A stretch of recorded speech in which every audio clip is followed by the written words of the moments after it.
Hello students. Now in this discussion we look at idle power plants. So there are two power plants very close to Karwar. One is at Kadra Dam and Supa Dam. So just I got some snapshot from Karnataka Power Corporation. Like Supa Dam is second largest dam in the state with 101 meter high and 332 meters long concrete gravity dam. It is built against Kali Nadi in Joida of UK district.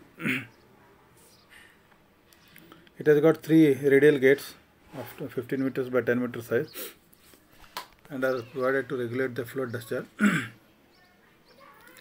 Basically, it has got 2 vertical axis Francis turbine, 50 megawatt each, and we have visited this actually Supa Dam.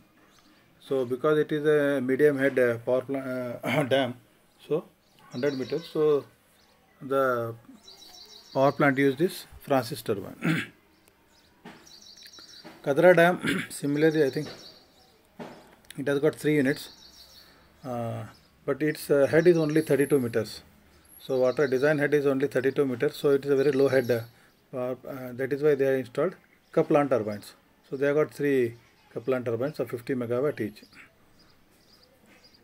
So this is Kadra Dam. I think we have visited this Kadra Dam, and this is the Supa Dam. Okay, so this is a bird's eye view of Supa Dam. Okay, now so in this hydroelectric power plant, we shall see the hydrological system, rain recording gauges, the pumped storage plant, then storage reservoir based power plant, pondage reservoir based power plant, low, medium and high head power plants. I think just now we have discussed low and medium head power plants which have Kaplan and Francis turbine, and high head will be Pelton wheel, that is impulse turbine. Then general layout of power plant and types of dams, surge tanks, draft tubes and turbine governing.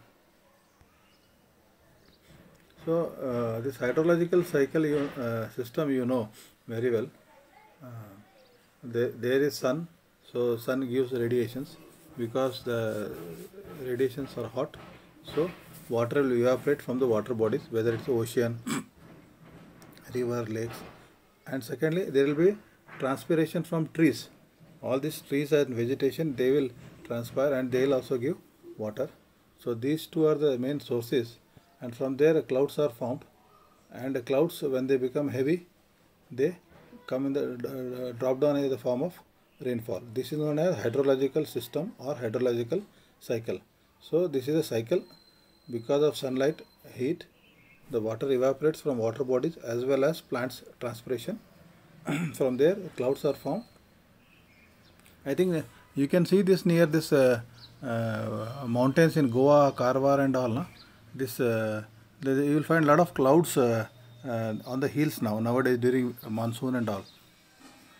Because of a lot of transpiration taking place, you find the formation of clouds over the hills.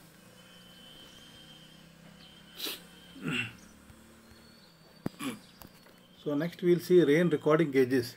So this whatever rain fall is happening, every day it is recorded. So there is some department, meteorological department, which takes care of recording of this rainfall, either recording or non-recording gauges. Non-recording gauges means very simple. It is, you can see there is a funnel here. Left photograph you see there is a funnel and there is a receiver. So the funnel has got a standard dimensions 125 mm diameter, and that whatever is collected in that funnel will come back to the receiver, and that so that evaporation is avoided from the receiver. And here you can see the dimensions of the receiver, also 205 mm height and 210 mm wide. So we can make out the rainfall on a day-to-day basis. So this is non-recording type. But you have one more to the right. If you see, you have a recording type like cumulative. It can record for days, weeks, months and all. Then you can see the recording gauge here. It has got a funnel again.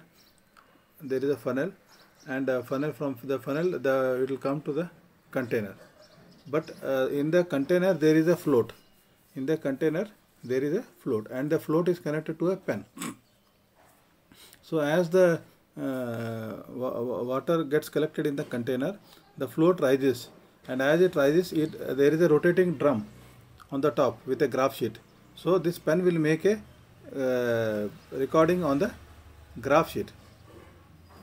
Okay. So and any excess, it will be siphoned off. You can find the siphon also at the left. Okay. So this float means, I think in your toilets also you have got that float. When you flush, now there is a float.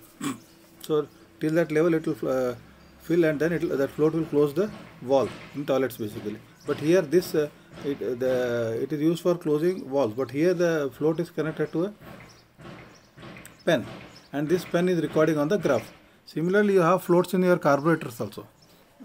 Bike carburetors, you can find this. Okay, so these are the two recording and non-recording gauges for recording the rain.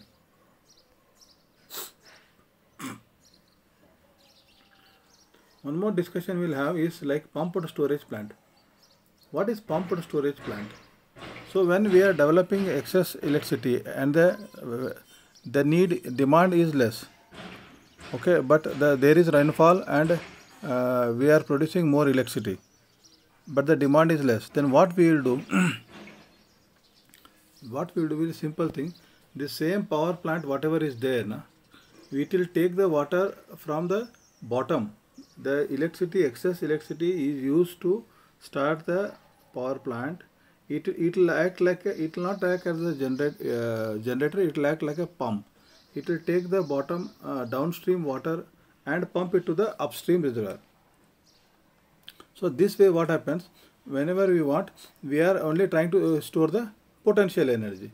So water at a lower level is pumped to the higher level reservoir. This is known as pumped storage. That is used only when we have higher electricity generation and lower electricity demand. So when the demand increases, that time again we will start the power plant in the normal way. Means the upstream reservoir water will come through the penstock, and it will rotate the turbine and generate electricity. So this is the one method of storing electricity. We have seen batteries in our houses and mobiles, everywhere you have got small batteries, but the storage capacity of the battery is very small. But this pumped storage, we can store large amount of water, and from that we can store large amount of water at a higher altitude, so that we can produce electricity as and when required. This is known as pumped storage plant.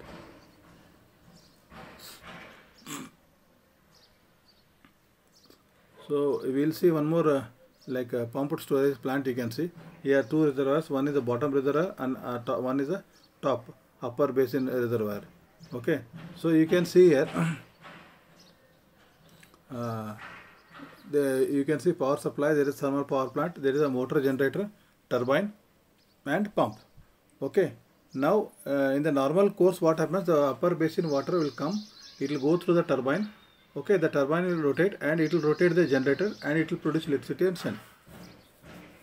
Okay, but in case of excess electricity generation and the demand is less, then what happens? Then we will take the electricity from this power plant. This will rotate the motor generator. This motor generator will rotate the pump, and the water from the lower reservoir is pumped to the higher reservoir. This is known as pumped storage plant for peak load. Okay.